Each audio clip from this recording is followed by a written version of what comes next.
Good morning.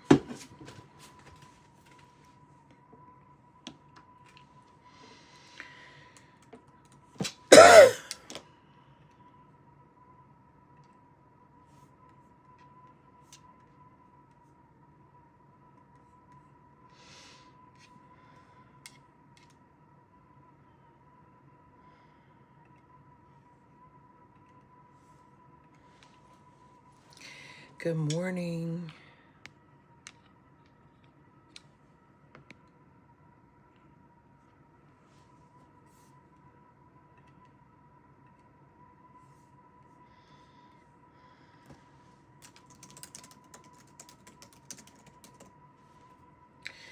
Good morning, y'all.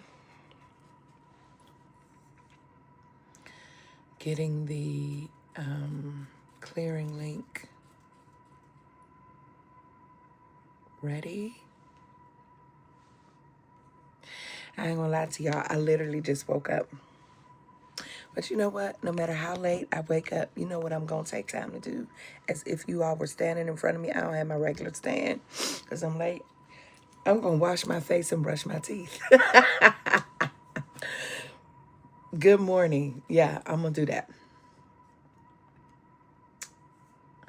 I set my alarm. Got up, it was 7:50. I said, oh my goodness. Like I was deep in. Hold on. Oh. Set my alarm. I wake up, it's 7:50. I said, oh my God. Listen, but I'm gonna wash my face and brush my teeth. Like y'all was standing right here. Okay, come on, hold on. All right, listen clearly. All right.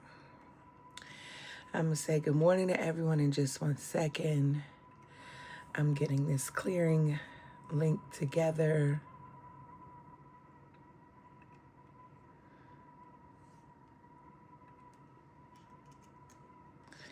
All right.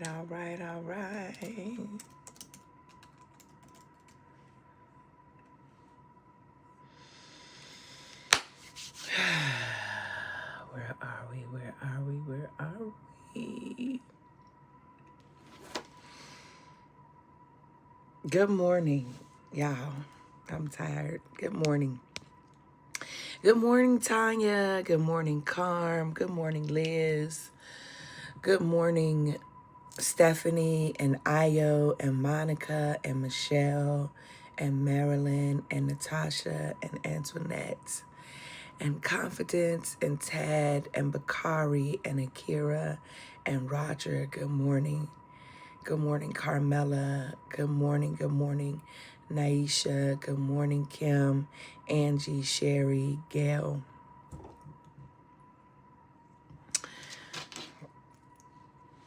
I am tired. That's not a sympathy tired. I'm not looking for, sympathy like, oh, get some rest. It's not that. It's not the like tired in my bones. Tired because child's homecoming season, amen, the most beautiful time of the year, okay? Listen, HBCU homecoming season they are national holidays for those of us who have graduated from HBCUs, and I just love them. They are family reunions. And I'm sure they get their cue from homecoming. They were at once probably, I don't have any empirical data on this, but probably attached to Black church homecomings. Homecoming celebrated really beginning this is practice for my sermon at the end of the month. where I'll be preaching during the weekend of Howard's homecoming at Metropolitan AME Church in DC, where Bill Lamar is the pastor, and I'm super excited. It is their homecoming Sunday, and so I will be there at their morning service. And so anyway, I haven't done deep research, but imagining that homecomings at Black churches commence at the turn of the 20th century, late 19th century, as people are migrating north, definitely west, north and Midwest and west, but definitely north. And it was like a ollie and come free, like you could come back home, reconnect, be reaffirmed, see the shifts, see the changes, but just come back home. We want to see you. And so,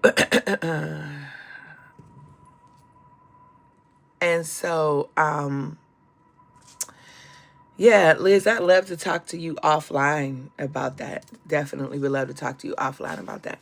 And so we, are, just homecoming season is if you have never experienced one at a HBCU, I definitely encourage you. They are welcoming. They are affirming. They are welcoming. I can't speak for affirming, but they are welcoming in terms of a family reunion style. I'm going to make a video later on after I wake up and do some other work, about the do's and don'ts. This is the auntie edition. This is not my sermon at all, not for my sermon, but there are some things that I'm compelled to say for the aunties who fail to remember when they weren't aunties, for the auntie alumni who fail to remember when they were students, when they were younger, and when they were outside, for the aunties who act like they can't remember when Two Live Crew and Luke, when Frank Ski dropped Doodoo Brown, when the Clan dropped Shake What Your Mama Gave You. Come on, shake that. Like, we act like we can't remember that, and the gaze upon which we look at our nieces is, it was so judgmental in the tent that I was in. It was super judgmental. Now, the babies was outside. Let me just say, the babies was definitely outside. I ain't gonna lie to you. They were out. They were outside. Everything was out too. The tatas was out. The cheeks was out. The babies was definitely outside. And even still, that kind of respectability, I was looking with admiration. Right? Meaning I was just like, I know that's right. And not with the gaze of, because the body is tea, because it was all bodies, all sizes, all everything. Everybody was out.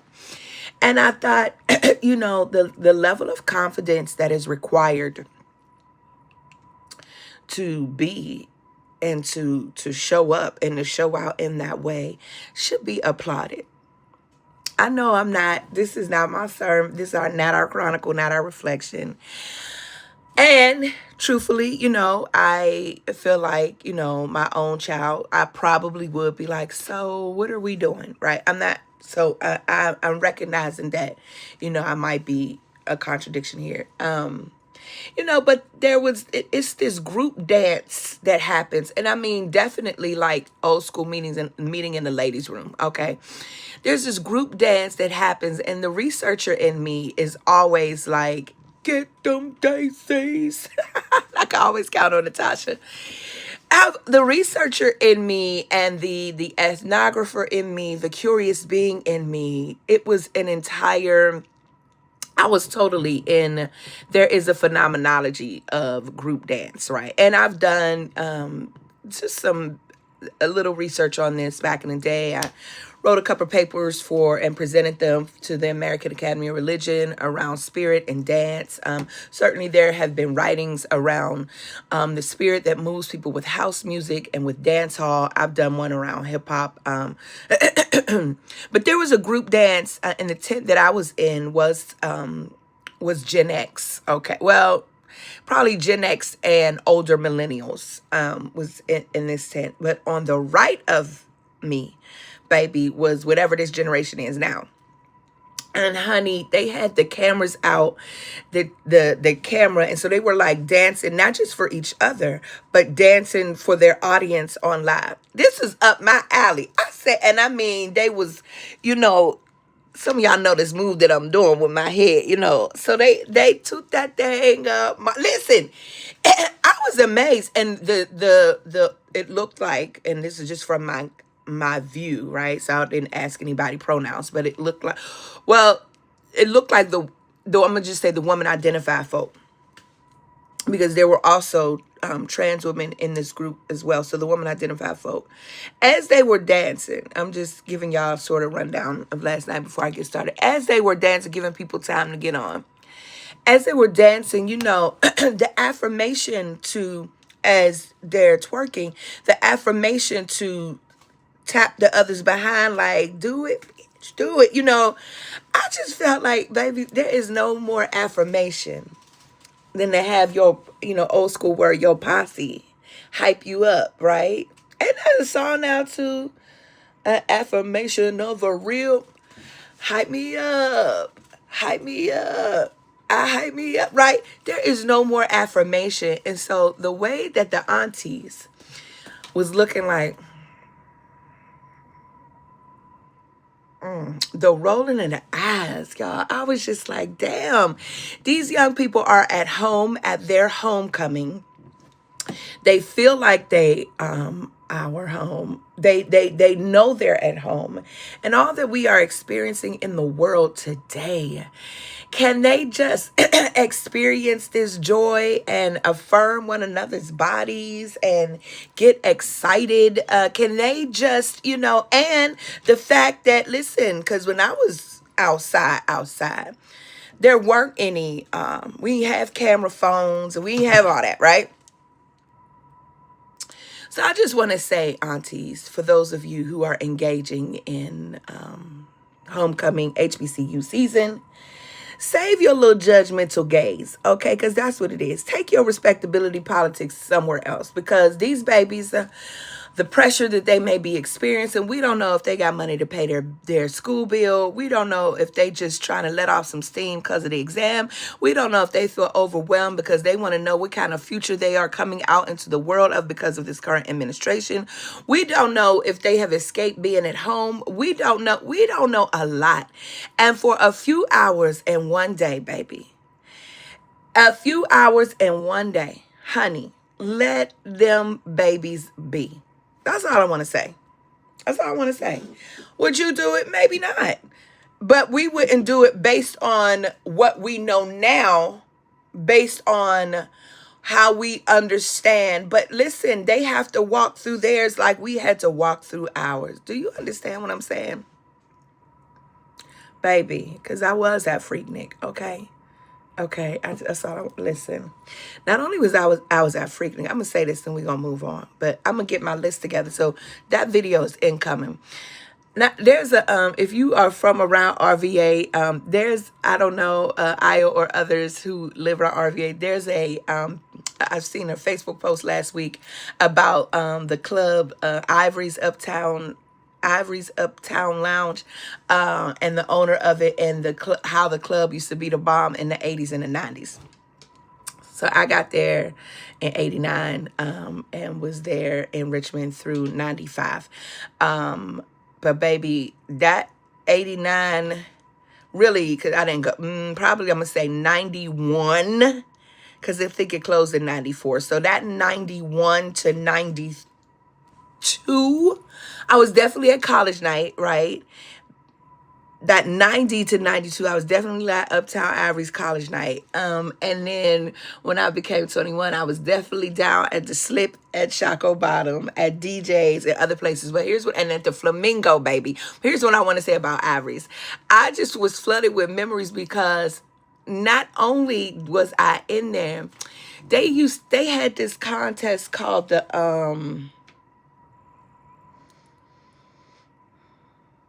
Rump Shaker.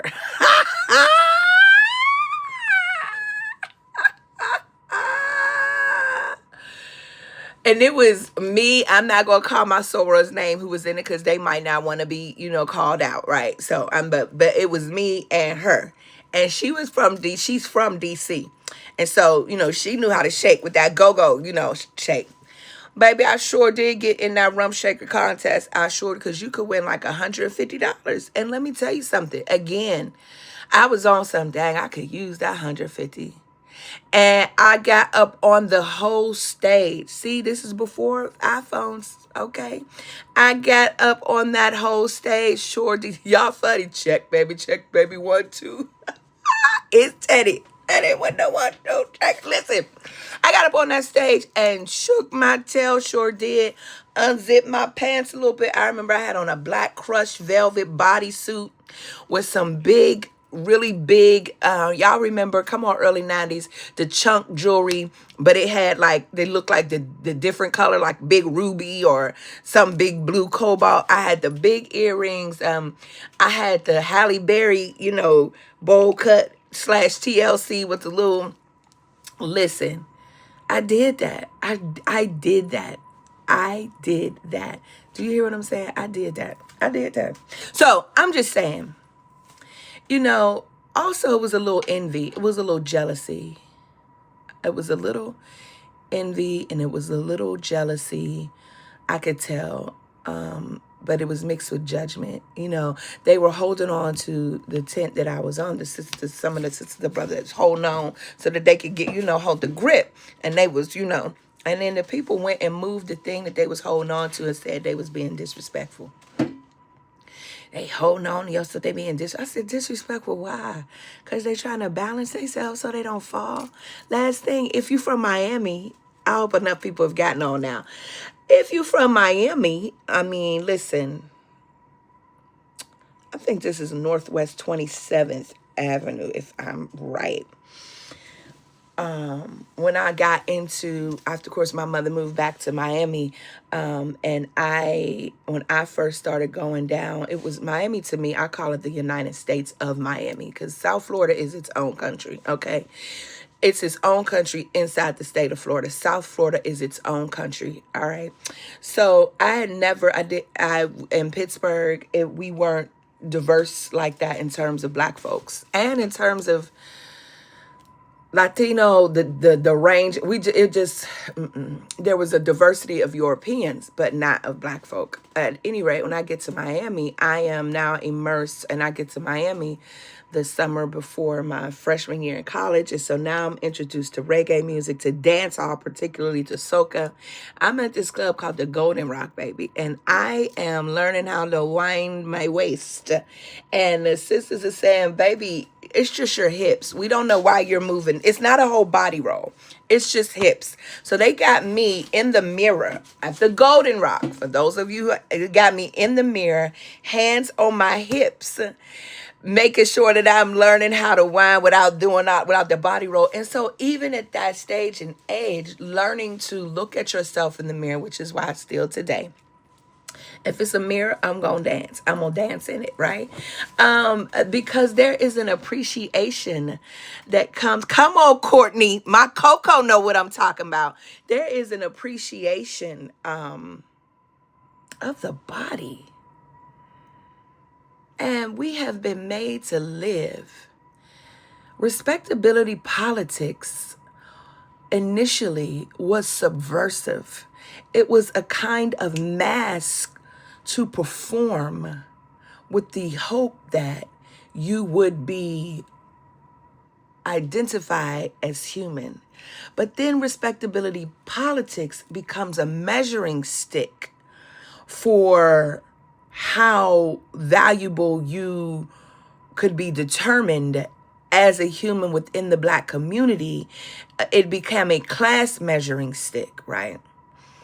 And so even now, our younger people, we make them choose between church and their music, between dance, between, listen, the sister got mad last comment because she went and told the young girl to get off of her, whatever she had there, get off her gate thing. And the sister said, and the young lady said, yes, ma'am, I'm sorry. And so she walked by. She said she gonna then had a nerve to say yes, ma'am. I said, damn, she damned if she do, damned if she don't. I mean, you wanted her, you wanted her to acknowledge and say yes, ma'am, right?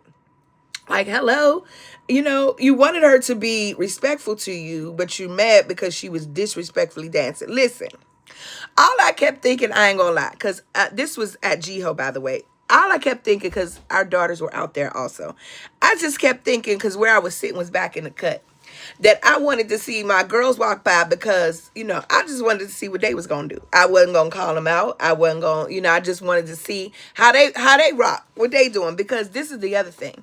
As we were looking at the sisters next, like to us, the way they was there, I said, baby, I know that younger one. My oldest one will do it too, but my younger one, they both are me, and they both have aspects of me. And but that younger one, honey, what they say, that wham, throw that wham in a circle, baby. Take me through that, baby. Honey, I told my husband, I said, now you know who this would be. You know who this would.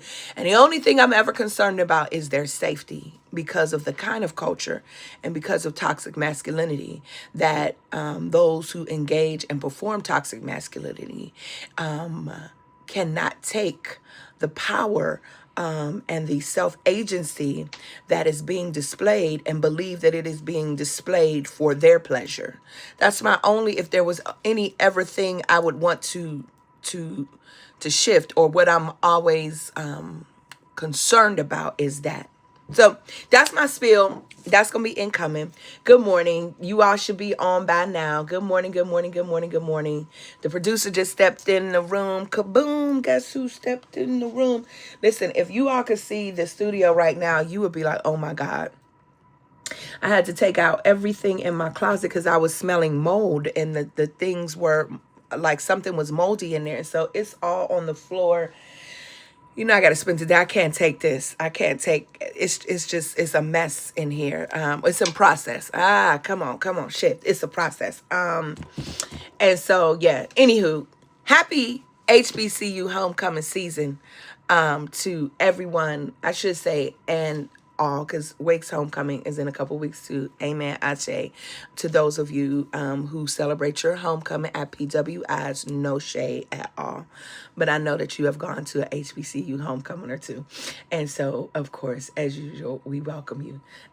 Good morning, good morning, good morning. Come on into the room. Come on into the room. Good morning, good morning, good morning, good morning, good morning, good morning.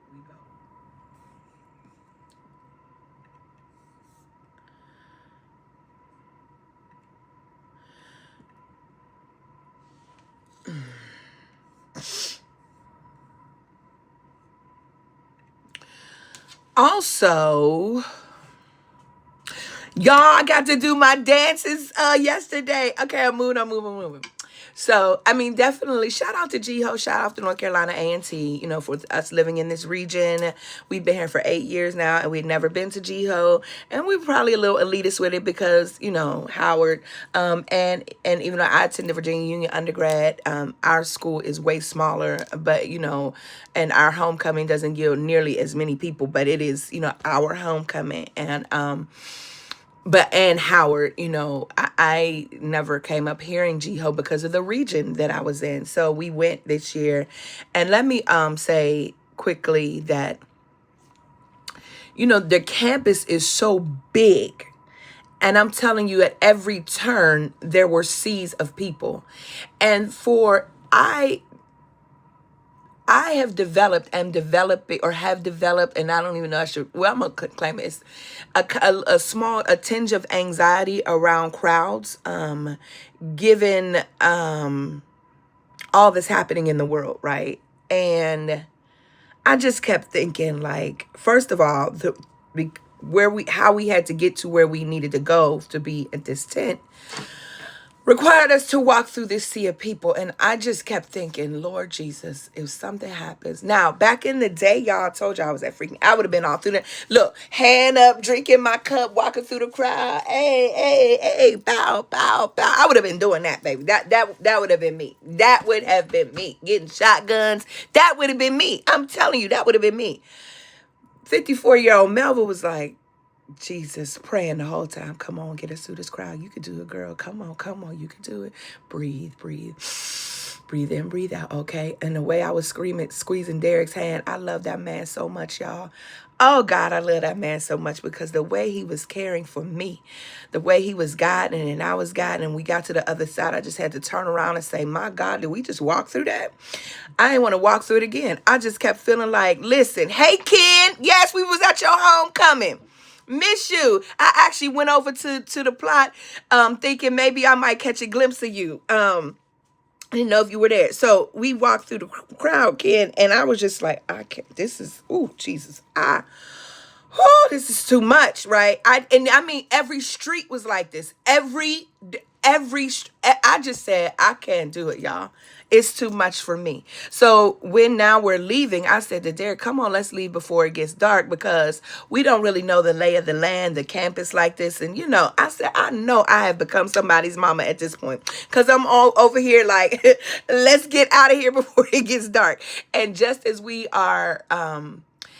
have made it through one little area and then somebody yells gun, y'all, and the babies start running. And I didn't even know I could still run in that way. My husband, forever hood rich. Like, do you hear what I'm saying? Some experiences don't leave you. My husband said, oh shit. Because as he sees it coming and pushes me because I'm in front of him, he grabs me and like we start running and I'm like, the only thing I can think of, y'all, is do my legs still work? Am I going to be able to run like this? Because it was like a fast run. And I had my phone in my hand. And I'm a little clumsy in that. And we were running over like rocks, like with tree roots and stuff out. And I'm thinking, if I fall, right? And Derek is like, go. Like it was, listen, I found a little cubby and I pulled him in the cubby. He's like, no, we got to keep going. And I'm like, nah, bruh. My training exercises from my institution say you find you somewhere and you hunker down, right? So I found a little spot, right? And he stopped for a minute and he was like, let's go. Like, just he let me catch me. He's like, let's go. And then my heart must have beat fast. I ain't lying. For the next 90 minutes, my adrenaline, for the next 90 minutes, I could not calm down. And then I was like, and that's enough of that shit. I was like, and that's enough for that. Like, and that's that. But then I started thinking, my girls are out here. I can't even see their location because there's so many people. So what I'm saying, aunties, is there is a point when your experience, your wisdom, and your age tells you like, okay, like I did, it's time to go, right? This is about to get even more popping. But that shouldn't be a judgment, right? It's just let them have it because when you was out there, you was out there. And that's what it is, right? And that's what it is. So Ashe, y'all. It's good to see y'all. It's good to see y'all. Good to see you, Ken. It's really, really good to see you, Soror. Let's get into it. Our text, we have several texts this morning. The first, the one is coming from Matthew chapter 26, 6 through 13. Listen for. Okay. It is about the anointing at Bethany.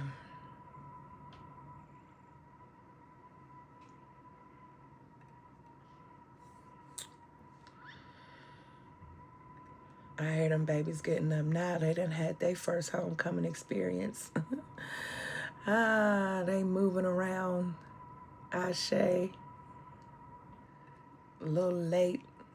And I just also was like, we here next year anyway. Free gonna be somewhere. And so, go ahead, sis. Take me through that. Now, while Jesus was at Bethany in the house of Simon the leper, a woman came to him with an alabaster jar of very costly ointment, and she poured it on his head as he sat at the table. But when the disciples saw it, they were angry and said, why this waste? For this ointment could have been sold for a large sum, and the money given to the poor. But Jesus, aware of this, said to them, why do you trouble the woman? She has performed a good service for me. For you always have the poor with you, but you will not always have me. And by pouring this ointment on my body, she has prepared me for burial. Truly, I tell you, wherever this good news is proclaimed in the whole world, what she has done will be told in remembrance of her.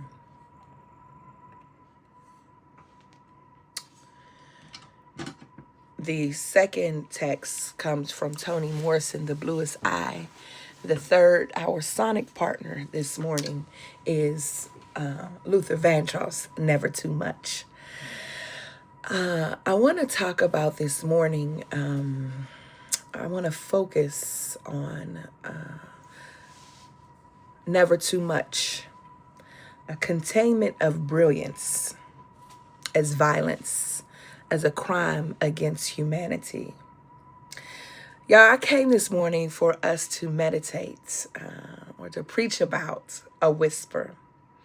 A whisper, the experience that our daughter had. This whisper that was moving through her campus, that moved through the crowds, that said, as she was on the homecoming court, campaigning for people's votes.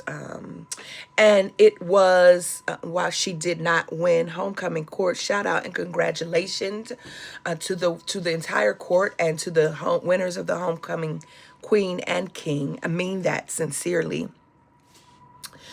And so this, the post, my recent Substack that I published yesterday, and one that is of which you will hear much of that in this sermon, is not about the loss. I want you to be clear, just in case people struggle with delineation. It is not about the loss, friends. Never that, because losses are never losses. They are lessons, Ashe. It is about a containment. It is about the whispers that we experience when people believe that we already have too much.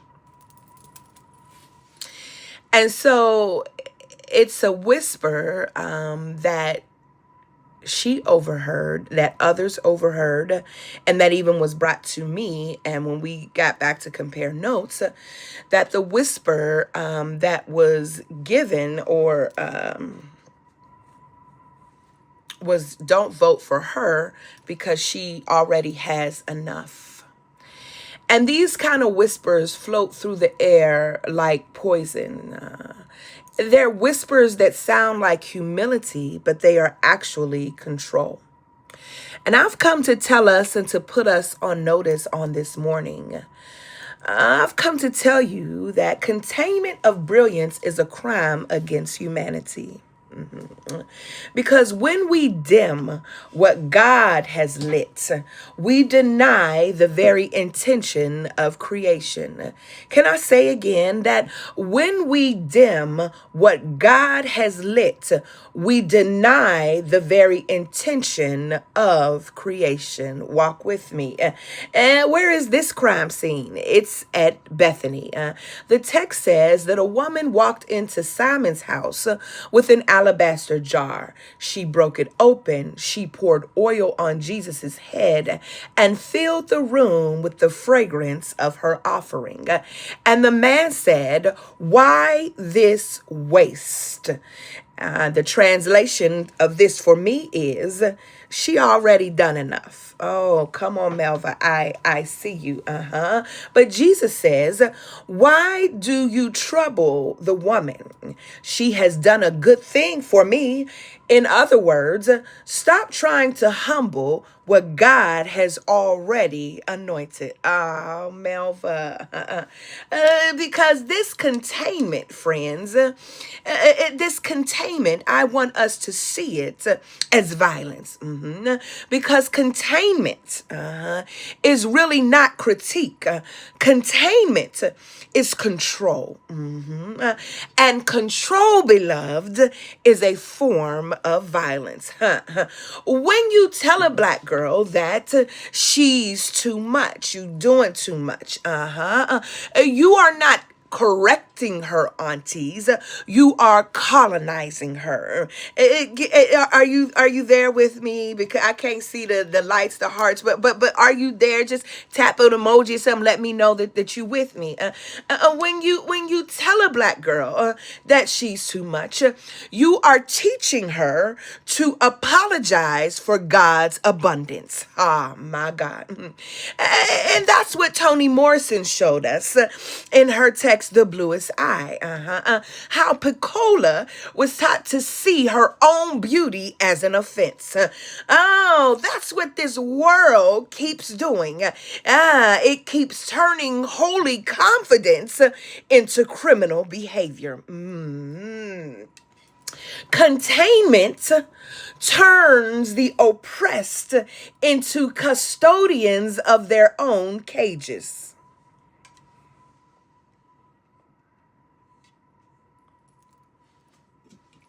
Let me drink my Izzy on that. Yeah.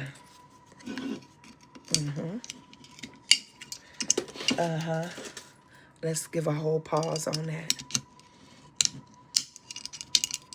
Hey, my niece Grace. This is for you, baby girl. Open this for me, please. This is for you. Containment turns the oppressed into custodians of their own cages. Let's talk about the systemic and the spiritual. Now, here's the hard truth. Supremacy doesn't survive through violence alone. Natasha, if you will, can you drop my Substack just for the people to go read a fuller treatment? Thank you.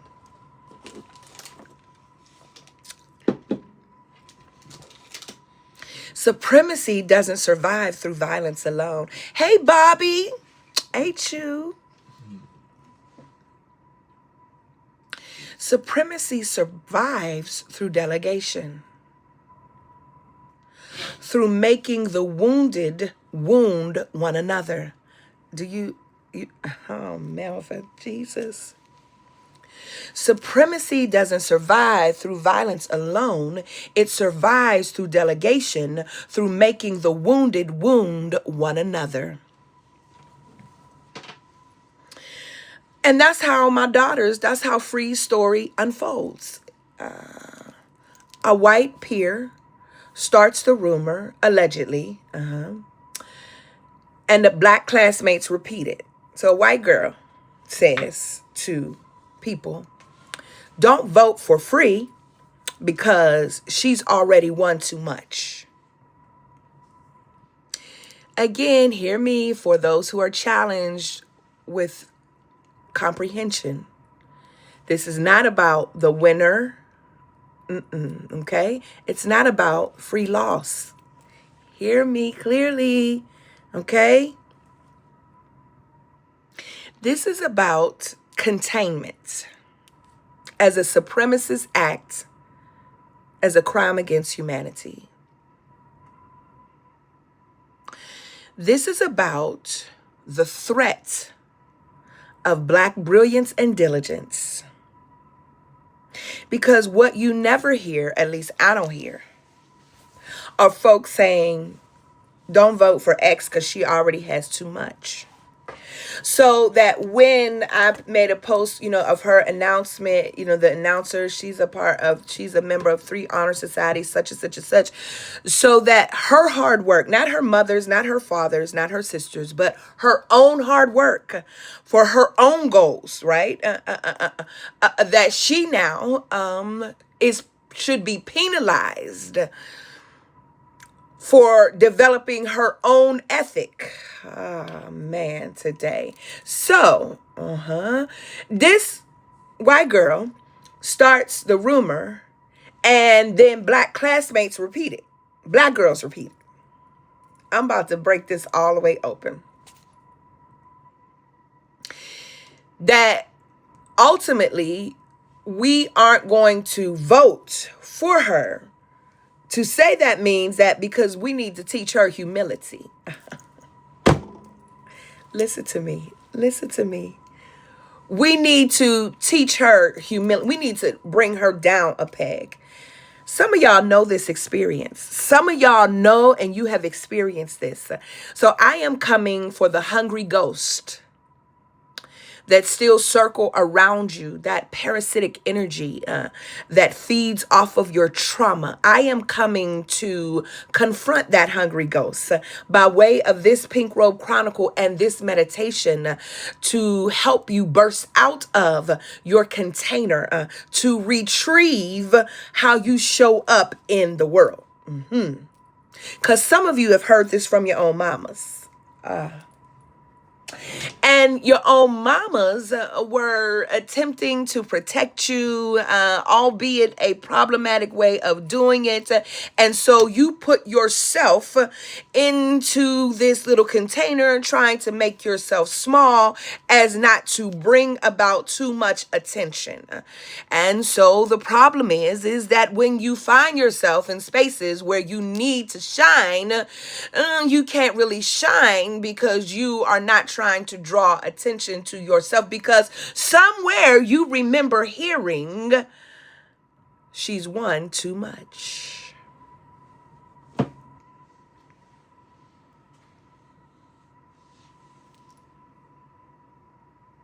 But that wasn't a lesson in humility, friends. It was a rehearsal in hierarchy. It's a replay of a lie that says there's only room for one of us at the table. Hey, Jada Boo. That there's only room for, and I'm calling out the names of my young nieces here. I see my Coco's on here. I see my young Jada Boo is on here. Giving you all of the energy. Auntie is giving y'all all of the love. Why? Because some of us, now maybe y'all's mamas, but some of us, the mothers, the aunties, we are still struggling to break out of that shell. And when we see you, help me, Holy Ghost. When we see you, we are reliving years that were lost that we can't get back. Can I tell the truth for the aunties? That we can't get, and instead of affirming you and holding you and saying, do it, boo, we chide you as a tool of white supremacy. We hold you down. We commit violence against you.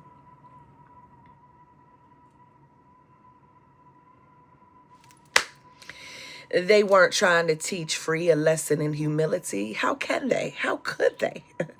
They were enforcing this hierarchy.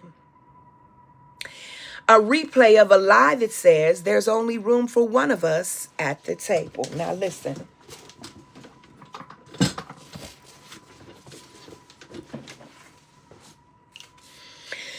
As Paulo Freire taught in his book, The Pedagogy of the Oppressed, the sub-oppressor is born when the oppressed internalize domination.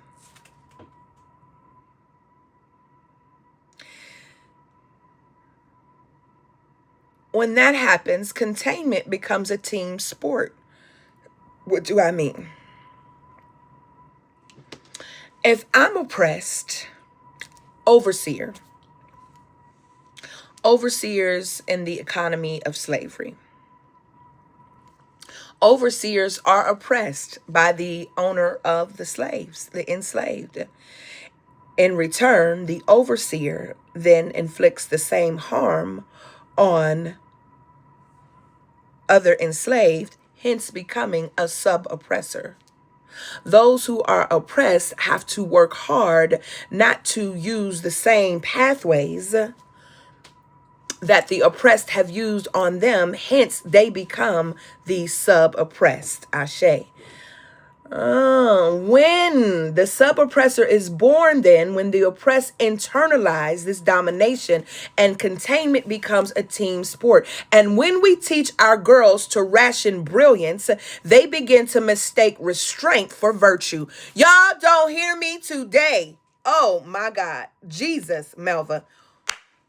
Pat your own. High five yourself. You are preaching today to yourself. Listen to our daughters, to our sons, to everybody. Sis, you preaching. I know. Let me affirm you. Let me hype you up. You are preaching. Oh my God. Call and respond to your own self. You are preaching, sis. You are preaching. You are preaching. When we teach our girls to ration brilliance, they begin to mistake restraint for virtue. And they start policing each other instead of protecting each other. They become pawns in a game that they did not design. Do you hear what I'm saying to you? Do you hear what the Spirit is saying? When we mistake restraint, it's that damn virtue. Where are my ethicists in this live? Those damn virtue ethics here that are at the root of supremacy. And you mistake restraint for being a virtue, then you start policing each other. Aunties policing the nieces. You start policing each other instead of now. The white girl tells the students, don't vote for her. She wins. She get too much. Black girls hear this, eat it up. Now they in the group chat. Listen, y'all. I am never going to tell your daughter or mine to dim her light. I ain't gonna do it. I'm so impressed.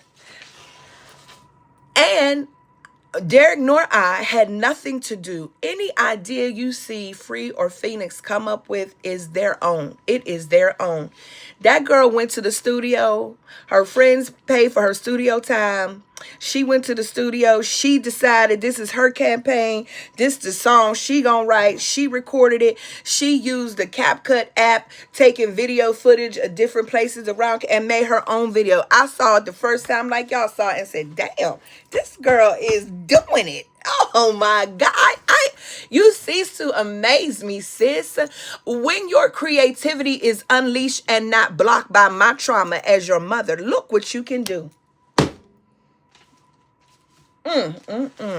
When I deal with my own hungry ghost, when I put my own hungry ghost in check, Yeah.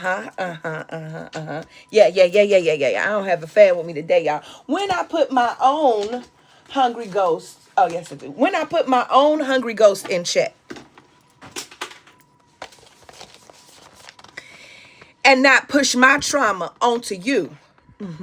When I let you lean into the fullness of, so while I'm over here leaning in, trying to make sure that I don't put my trauma, that I don't carry on these generational traumas so that you can be fully who you are, when I don't try to correct my mistakes through you. Come on, aunties, I'm talking to us. I'm talking to us, grandmamas and aunties and mamas. I'm talking to us. When I work hard to make sure that I don't try to correct my traumas through you, then I am also the sub-oppressor because I am containing your brilliance. Because I am them, and then ultimately that stops and blocks and stunts your creativity.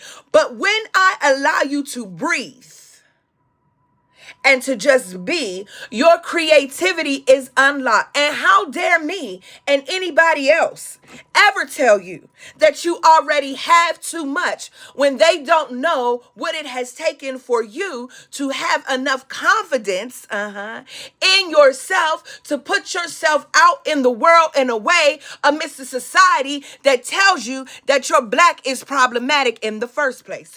So when other black girls, this is the story of my life, Jada. So when other black girls participate in this kind of hierarchy at the head of what some white girls said we should do, then we are participating in the subjugation of the humanity of black girls. Come on here. Come on here. Come on here. Come on here. Come on here. This, beloved, is not just social conditioning, it is spiritual warfare that is disguised as social order. Yeah. Because the enemy of liberation, always dresses division up as discipline. The enemy of liberation always dresses up division as discipline. Always disguises containment as care. Always calls mediocrity, modesty, and silence salvation. The problem here,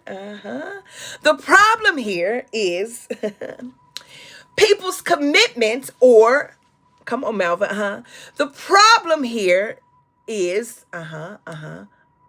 folks will not recognize or will not own up to the fact that they believe they are entitled not to diligence but to mediocrity. So what you really fighting for is for you to remain entitled to your mediocrity. And my diligence, because y'all know I don't believe in black excellence, my diligence, well, I don't believe in it in the ways that many people talk about it. So when you hear me say black excellence, I'm talking about it differently. My diligence offends you. Who is that, Maya or Nikki? Does my haughtiness offend you? My haughtiness offends you. Because how dare me be diligent enough? How dare me be creative enough? How dare me be confident enough? How dare me put the word big in front of my name? How dare me exude myself as Big Free? How dare me portray myself as Phoenix the Icon? Who the hell do I think I am? How dare me?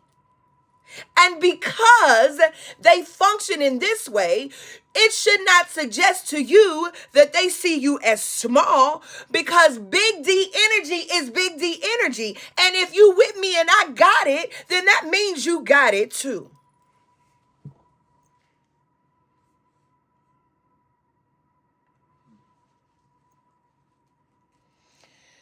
Aunties, mamas, I need us to teach our daughters that when we see diligence and brilliance, that we should run to it. It should never make us feel small. And you should never stoop. You stay your position and you allow others to rise to where you are. Ashe, never too much.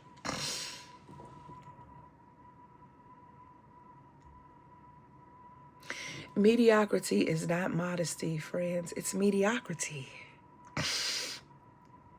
But the womanist ethicist, Katie Geneva Cannon, who gets this from Alice Walker this term, that tells us we must do the work that our souls must have.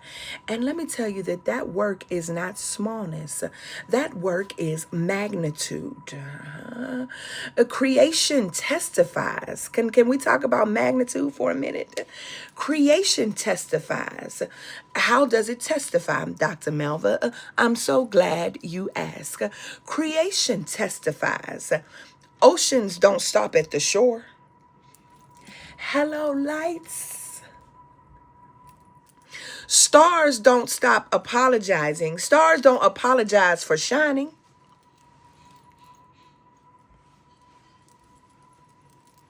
Did y'all hear what I say?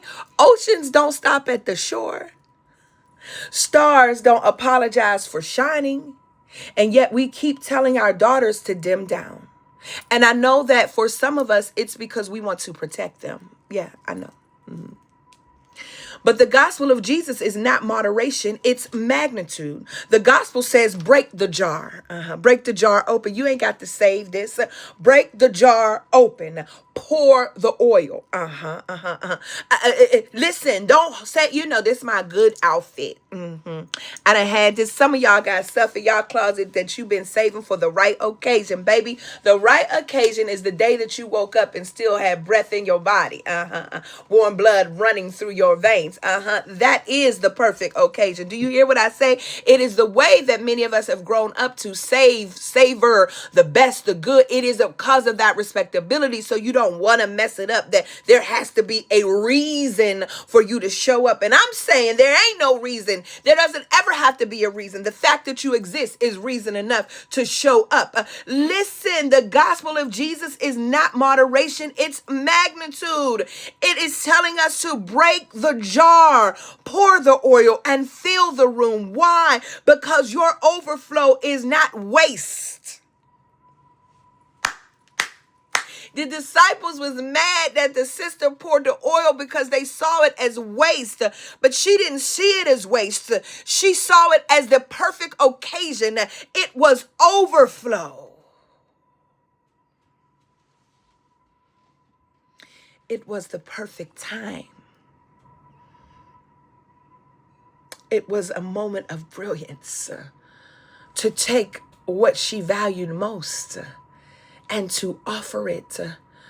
But those around her couldn't see her brilliance. They couldn't see this God-ordained moment. And so they wanted to chide her and to pull her back. You doing too much. You don't need to use that oil in this way. You don't need to use your voice in this way. You taking up too much space. Your overflow, baby, is not waste. It is a witness. And if I can call on the prophet Luther Vandross for just a moment, because he preached it to us long before we called it theology. He said, 1,000 kisses from you is never too much. Oh, oh, oh, and I don't just want to stop. Never too much, never too much, never too much. Doom, doom, doom, doom, doom, doom, doom, doom, doom. Listen. Now I know he was singing about love, but that's the sound of abundance. That's the anthem of divine excess. And I know that we are struggling with this understanding of excess because we are a part of a capitalistic society that engage in this conspicuous consumption of material goods. But can I walk us back that all excess is not bad? That's the sound Luther was singing of abundance. That's the anthem of this divine excess. That's a black love song that doubles as a freedom song because God's vision for us is never too much. Preach, Melva. God's mercy is never too much. God's glory, God's grace, God's brilliance is never too much. Y'all better type never too much. Never too much, never too. Doom, doom, doom, doom, doom, doom, doom. Hey! Woo, my God. My God. Black diligence is not the hustle of exhaustion.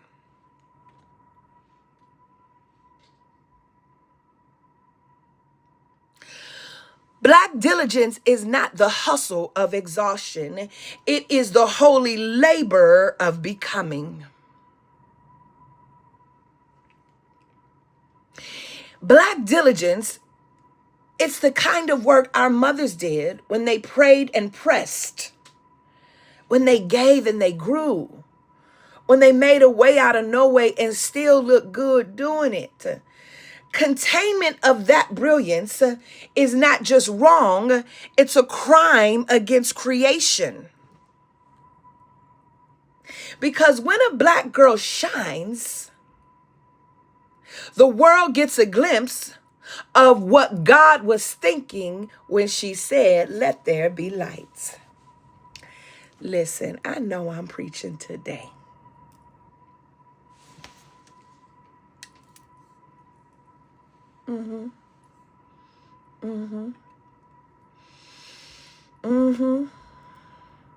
And this is actually too much for some of y'all who are viewing it. And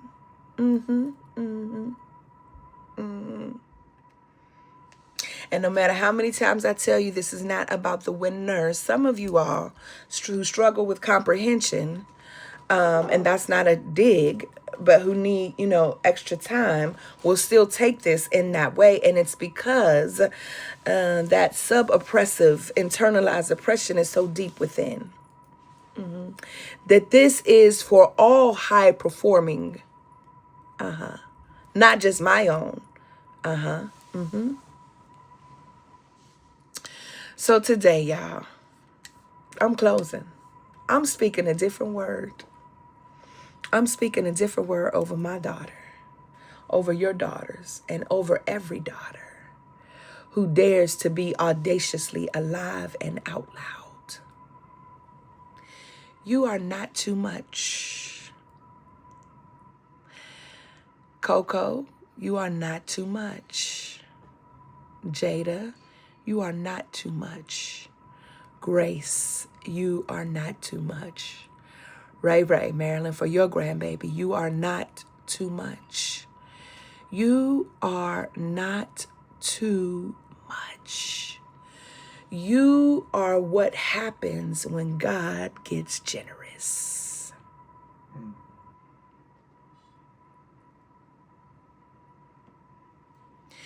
You are what glory looks like in motion.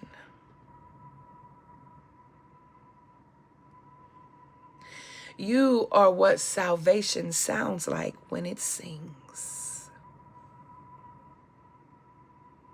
So let your jar break open. Hallelujah.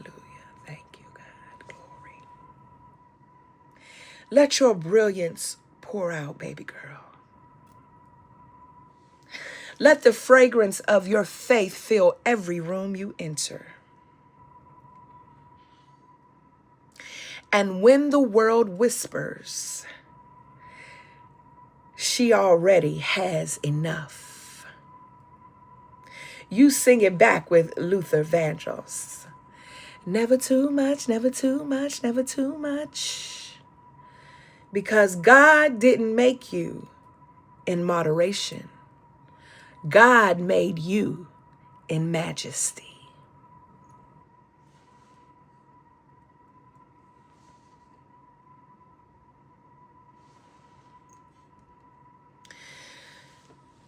So this pause and ponder that we're going to take over into the clearing to unpack for those of you who are a part of our subscription community, the clearing.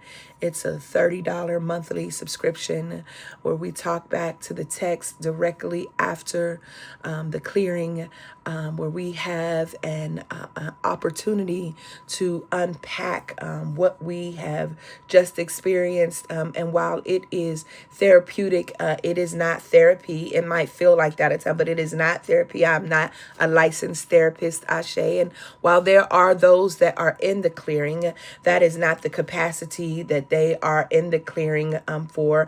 I am putting the link here just in case there are any of you who want to join. And if you do join, if you're on Facebook, just inbox me and let me know to go check the roster so I could see your email, and then I will send you the link. Or you can, if you are on YouTube, you can click the link that I just posted, and you can email me at pinkrobechronicles@gmail.com, letting me know that you joined, and I will get you that link. And even though when you join, it pulls up, but I won't be on that screen, which is why I'm asking you to tell me so that I know to go check it so that I can get you what you need. But there are others of you who will not be able to come, or that's not, and you don't have to do that, right? You don't have to join. So I'm about to give you the questions so that you can work the questions on your own. Ashe, this is that you can have your pause and your ponder in your own way. I will not leave you without those questions to pause and ponder on as you consider where we are. And so here's what I want you to think through. Who benefits from your silence?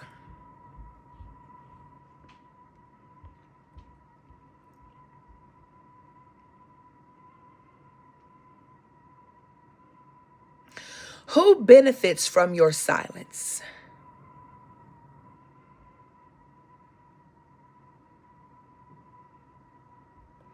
Where have you mistaken humility for hiding?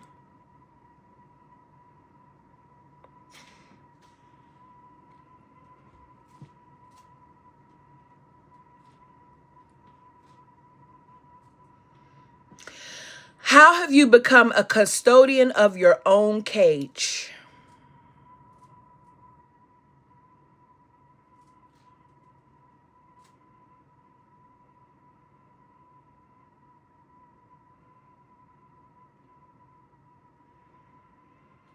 We're going to be answering these questions over in the clearing. How have you mistaken how have you become a custodian of your own cage? Hence, keeping other people in the cage too. Thank you, Sherry.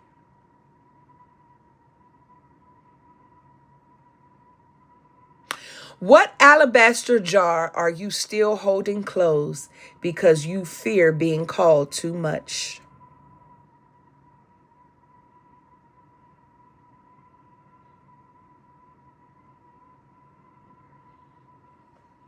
What alabaster jar are you still holding closed because you fear being called too much?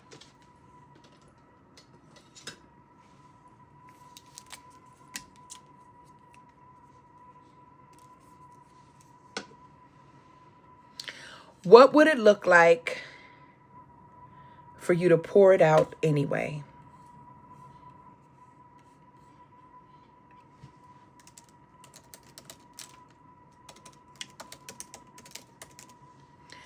What would it look like for you to pour it out anyway?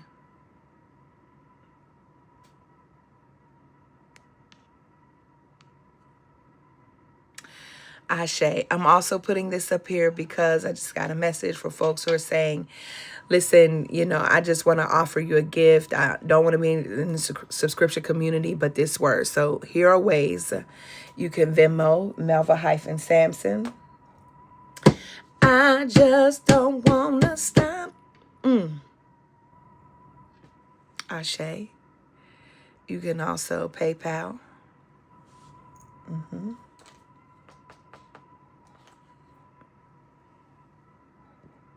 You can also Zelle at drmelvasampson@gmail.com. drmelvasampson@gmail.com. Or you could Cash App at Melva L. Sampson. Melva L. Sampson. For those of you who desire to give an offering at your request, not mine, at your request. Ashe. Let's head over to the clearing. It's been good to be with you all. Also, let me say, I got a strong feeling that for the next 2 weeks, we will not, but I'll announce it later, okay? Because there's some form, I don't like to be away from y'all that long, but send your traveling mercies this week as I prepare to travel to receive the Ella Pearson Mitchell Pioneer in Ministry Award. Shout out to Woman Preach and their 15th anniversary. And for this honor, shout out for each of you all who nominated me. I am grateful and gratefully appreciate it. Thank you for not containing my brilliance, Ashe. And shout out to Virginia Union University and our Panthers as we will celebrate our homecoming weekend next week. So peace, y'all.